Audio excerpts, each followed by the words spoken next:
بسم اللہ الرحمن الرحیم۔ قرآن حکیم کے سورہ مبارکہ ابراہیم کی 5ویں آیت ہے، جس پر غالباً آج یہ میری 5ویں مجلس ہے۔ سورہ ابراہیم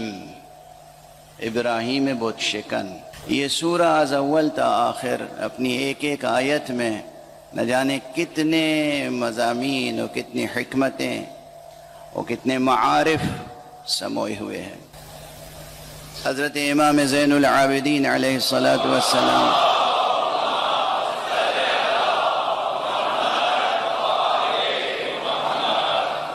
کا یہ ارشاد گرامی کل کی مجلس میں بھی میں نے یاد دلایا تھا، اور اس سے پہلے بھی اکثر یاد دہانی کرتا رہا ہوں۔ آپ نے فرمایا ہے کہ قرآن مجید کی آیتیں آیات القرآن خزائن، قرآن مجید کی آیتیں خزانے ہیں، خزانے۔ ایک ایک آیت ایک انتہائی عمیق و وسیع و عریض و عریق خزانہ ہوتا ہے۔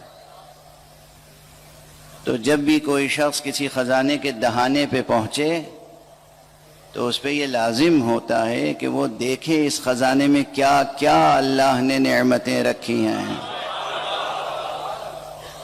تو تدبر فی القرآن کے سلسلے میں اور تفکر فی القرآن کے سلسلے میں یہ ایک رہنما ارشاد ہے ہمارے چوتھے امام علیہ السلام کا۔ قرآن مجید پڑھیں، میں اکثر عرض کرتا ہوں، قرآن مجید جس قدر جتنا بھی روزانہ پڑھ سکیں پڑھیں، اپنے وظیفے میں رکھیں، صبح، شام یا سحر کے وقت، یا نماز عصر کے بعد، نماز صبح کے بعد، نماز عصر کے بعد یا سحر کے وقت۔ یہ 3 اوقات تو بہت ہی عظیم الشان ہیں۔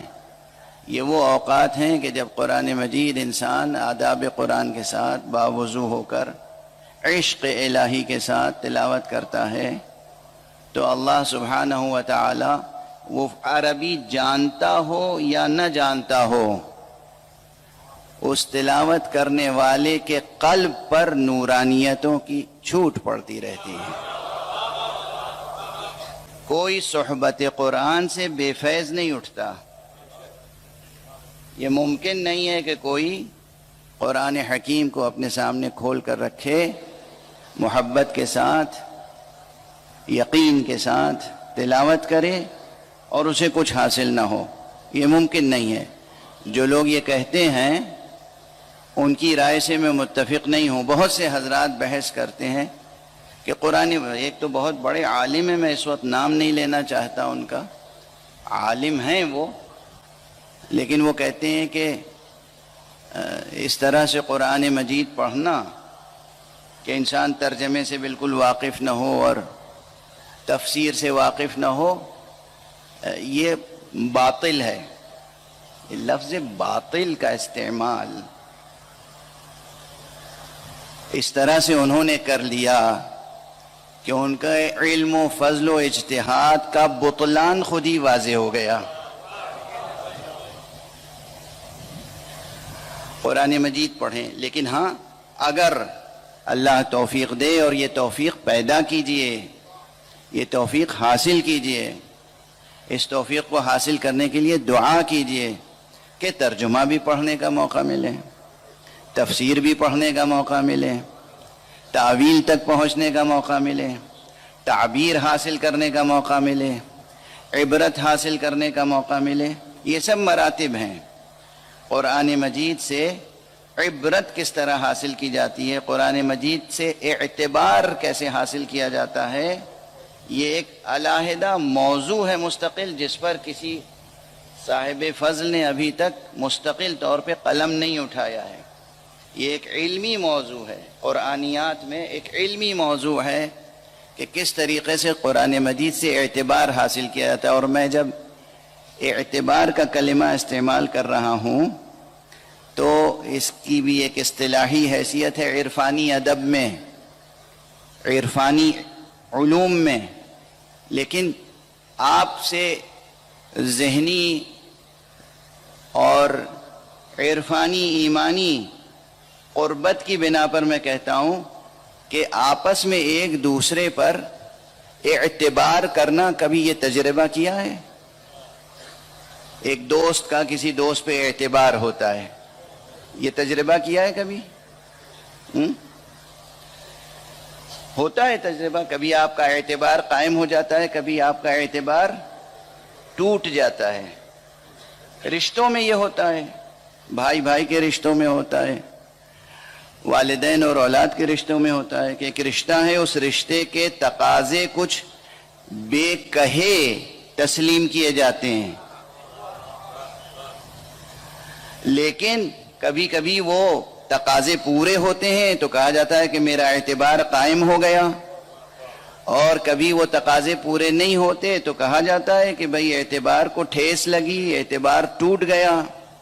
اب میں عرض کر رہا ہوں کہ قرآن مجید سے اپنا اعتبار حاصل کریں۔ جوانان عزیز، بطور خاص جوانان عزیز، یہ نوخیز بچے، ان کی تربیت ماں باپ اس طرح کریں، بڑے بھائی چھوٹے بھائیوں کی تربیت اس طرح کریں، بزرگ مومنین اپنے نوجوان برخورداروں کی اس طرح تربیت کریں کہ یہ قرآن سے اعتبار حاصل کریں، اور پھر یہ میوچول رشتہ ہو، آپ کا قرآن پر اعتبار ہو، قرآن کا آپ پر اعتبار ہو جائے۔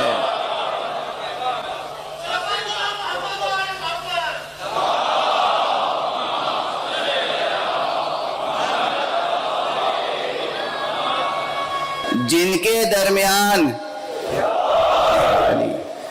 جن تلاوت کرنے والوں کے قسمیں ہیں، خود حدیث میں یہ مضمون آیا ہے کہ رب تال للقرآن والقرآن یلعنہ، کتنے قرآن مجید کی تلاوت کرنے والے ہیں جن پر قرآن لعنت کرتا ہے۔ حدیث ہے، یعنی وہ بیٹھ کے قرآن کی تلاوت کر رہے ہیں، قرآن ان کے اوپر لعنت کرتا ہے۔ اب دیکھیے، بات سے بات نکلتی چلی جاتی ہے، کتنی مثالیں اس کی دی جا سکتی ہیں۔ ایک بڑی مثال دے دوں، حالانکہ بہت دل پہ جبر کر کے میں مثال دے رہا ہوں۔ خاندان بنو امیہ کا، ارے اور جانے دیجئے، وہ شخص جو تخت حکومت پر بیٹھ کر یہ کہتا ہو، اس کا شعر نہیں ہے، کسی اور کا شعر ہے، دہرایا تو اس نے کہ لعبت ہاشم بالملک فلا ملک جاء ولا وحی نزل، یہ تو بنو ہاشم نے ایک کھیل کھیلا تھا، ورنہ نہ کوئی ملک نازل ہوا تھا، نہ وحی نازل ہوئی تھی، یعنی نہ جبرائیل آئے تھے، نہ قرآن نازل ہوا تھا۔ اگر یہی شخص بیٹھ کے قرآن پڑھے تو قرآن اس پر لعنت نہیں کرے گا تو کیا کرے گا؟ ساری امت مل کے اس کی مغفرت کے لیے دعا کرتی رہے، تمام اموی فقہا اس کے لیے رحمت اللہ تعالی علیہ کہتے رہیں، مگر جتنی بار یہ رحمت اللہ تعالی علیہ کہیں گے، خود قرآن اتنی بار اس پر لعنت کرے گا۔ تو واضح ہوئی بات۔ اب اسی سلسلے کو جب آگے بڑھا تو ایک اور شخص ہے، کہتے ہیں کہ ایک جوان تھا بنو امیہ میں، بڑا صالح جوان سمجھا جاتا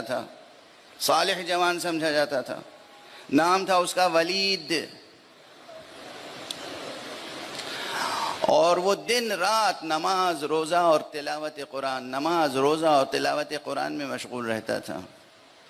لیکن جس دن جیسے ہی اس کے باپ کی آنکھیں بند ہوئیں اور اسے اطلاع ملی کہ تخت حکومت اسے مل گیا ہے، اب وہ ہو گیا ہے حاکم، خلیفۃ المسلمین، اس نے قرآن مجید کو بند کیا اور یہ کہہ کے بند کیا، خدا حافظ، یہ میرا آخری رابطہ تھا آپ سے۔ عبارتیں اس کے اصل الفاظ تاریخی کتابوں میں موجود ہیں۔ اور اس کے بعد جو ظلم و ستم کا سلسلہ شروع ہوا، امت مصطفیٰ پر، امت قرآن پر، اہل بیت پر، عامت الناس پر، کوئی اس کو ظلم و ستم سے نہیں بچا۔ ایک مرتبہ کسی موقع پر انہوں نے قرآن مجید سے تفاعل کے لیے قرآن اٹھایا، اور اس میں وہ آیت نظر آئی جو سرکشوں کی سزا کے لیے تھی۔ انہوں نے قرآن مجید کو پارا پارا کر کے 2 شعر کہے اور کہا کہ روز محشر خدا کے سامنے گواہی دینا کہ میں نے تجھے پارا پارا کیا ہے۔ یہ ہے بنو امیہ کی نسل سے ہونے والے امراء مملکت اور خلفاء کی سیرت. میں اس سے زیادہ پڑھنا نہیں چاہتا ہوں اس موضوع پر. ایسے افراد جب قرآن پڑھ رہے ہوں گے تو قرآن ان کے ساتھ کیا سلوک کر رہا ہوگا؟ وہ قرآن پڑھ رہے ہوں گے، قرآن ان پر لعن کر رہا ہوگا. تو قرآن مجید سے وہ رشتہ قائم کیجئے کہ قرآن کا آپ کے اوپر اعتبار قائم ہو جائے، قرآن کا آپ کے اوپر اعتبار قائم ہو جائے اور آپ کا قرآن پر اعتبار قائم ہو جائے. بہت بڑی عرفانی سیر و سلوک کی بحث کو سمیٹ کر نچوڑ کر ایک جملے میں عرض کر رہا ہوں، جب انسان قرآن مجید سے اعتبار حاصل کر لیتا ہے اور اس کا اعتبار قرآن پر قائم ہو جاتا ہے، تب اس کی زبان میں یہ تاثیر پیدا ہوتی ہے کہ ایک مرتبہ بسم اللہ کہہ دے تو کن فیکون کا معجزہ ہو جاتا ہے.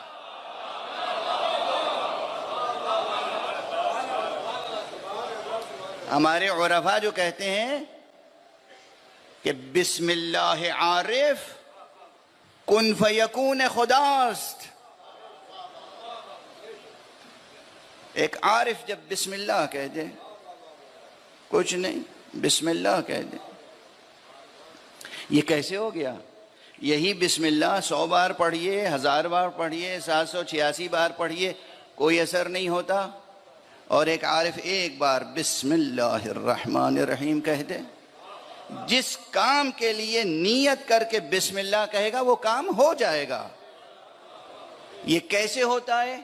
انہوں نے قرآن سے وہ رشتہ برقرار کیا ہے کہ قرآن کا ان پر اعتبار ہے، ان کا قرآن پر اعتبار ہے. ایک صلوات پڑھ دیجئے محمد وعلیہ. اس لیے آپ حضرات کے سامنے پورے اعتماد سے عرض کرتا ہوں، قرآن سے رشتہ مضبوط کریں اور دیکھیں کہ کیسے مضبوط ہوتا ہے. قرآن مجید روز پڑھیں، جتنا پڑھ سکیں، پھر جتنا سمجھ سکیں اتنا سمجھیں. فرض کیجئے کہ آپ نے ایک صفحہ پڑھا، ایک صفحے پہ 20 آیتیں ہیں، 20 کی 20 آیتیں ایک دن میں آپ سمجھنے کی وسعت وجودی نہیں رکھتے. یہ جملہ میں عرض کر رہا ہوں کسی وجہ سے. کبھی کبھی دیکھیے یہ جو ہمارا وجود ہے نا، یہ ہے وسعت پذیر. اللہ نے قرآن مجید میں آسمان کی ایک خصوصیت بتائی ہے اس کاسمولوجی کی، کہ ہم نے اپنے ہاتھوں سے اس آسمان کو بنایا ہے اور ہم مسلسل اسے وسعت دیتے جا رہے ہیں، وسعت دیتے جا رہے ہیں، وسعت دیتے جا رہے ہیں. خدا کی قسم، خود آپ کا نفس، آپ کے وجود کے اندر بھی ایک آسمان پوشیدہ ہے، اور وہ آسمان بھی ایسا ہے کہ جسے دست کن فیکونی حق سبحان مسلسل وسعت دینا چاہتا ہے اور دے رہا ہے. لیکن وہ چاہتا یہ ہے کہ آپ بھی تو چاہیں کہ یہ آسمان وسیع سے وسیع تر ہو. آپ کے وجود میں وہ سعت، وہ وسعت، وہ پہنائی، وہ گیرائی، وہ گہرائی، وہ پہنائی، وہ بلندی، وہ گہرائی پیدا ہو کہ جس میں علوم کی سمائی ہوتی چلی جائے. اسے کہتے ہیں وسعت وجودی. اور اس میں ہوتا یہ ہے کہ کبھی ایک آیت سمجھی اور یقین کیجئے کہ کبھی اس میں معنی اتنے سنگین ہوتے ہیں کہ اگر سمجھ میں آ جائیں تو انسان کبھی غش کر جاتا ہے. آیات قرآن، آیات قرآن، یہ ترجمہ پڑھ کے ناز کرنے والے کیا جانے کہ قرآن کے معانی کا وزن کیا ہوتا ہے. قرآن مجید کی آیتیں، ایک آیت کا مضمون سمجھ میں آ جائے تو انسان پر غشی سی طاری ہو جاتی ہے. لیکن وہ غشی نہیں ہوتی جسے بے ہوشی کہتے ہیں. وہ کیفیت نہیں ہوتی، ایک عجب کیفیت ہوتی ہے.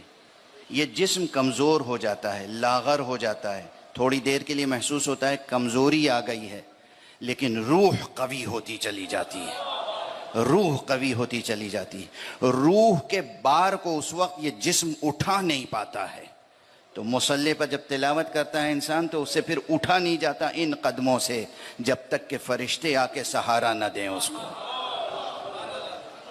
یہ قرآن مجید کی تلاوت کے تجربے ہیں جو عرض کر رہا ہوں. قرآن مجید میں تفکر، تدبر، کبھی چہرے کا رنگ بدل جائے گا، آنکھوں کا رنگ بدل جائے گا، جسم کمزور ہو جائے گا جب کوئی آیت سمجھ میں آ جائے گی کہ کیا بات کہی ہے۔ واضح ہے جو گفتگو ہو رہی ہے کہ آپ کا اتصال، ارتباط سب سے پہلے تو قرآن مجید سے ہو، اور اس کے بعد ان سے ہو جنہیں اللہ نے قرآن کا ترجمہ بنا کے پیدا کیا ہے، ان سے اتصال ہونا چاہیے۔ تو قرآن سے بہرحال ہر اعتبار سے آپ ربط و رشتہ جب قائم کریں گے تو آیتیں خود آپ سے بولیں گی، اور پھر روزانہ تھوڑا سا تفکر، تدبر، تعمق، اور قرآن کے ساتھ سفر وجودی، ذہن کا سفر قرآن کے ساتھ، قلب کا سفر قرآن کے ساتھ، روح کا سفر قرآن کے ساتھ۔ جب قرآن کے ساتھ ذہن و قلب و روح کا سفر ہو جائے گا، یہ تجربہ جب پیدا ہوگا تو ذہن کبھی پستی کی طرف جائے گا ہی نہیں، ہمیشہ بلندی کی طرف جائے گا، ہمیشہ بلندی کی طرف جائے گا۔ جب ذہن بلند ہوگا، نفس بلند ہوگا، قلب بلند ہوگا تو اقدار بھی بلند پیدا ہوں گے، اخلاق بھی بلند پیدا ہوں گے، اور کبھی انسان سے کوئی انسانی بلند اور رفیع مرتبے سے گری ہوئی کوئی حرکت صادر ہو ہی نہیں سکتی۔ اس رتبے پر عام انسان پہنچ سکتے ہیں اگر ریاضت کریں۔ جنہیں اللہ نے معصوم پیدا ہی کیا ہو ان کا رتبہ کتنا بلند ہوگا۔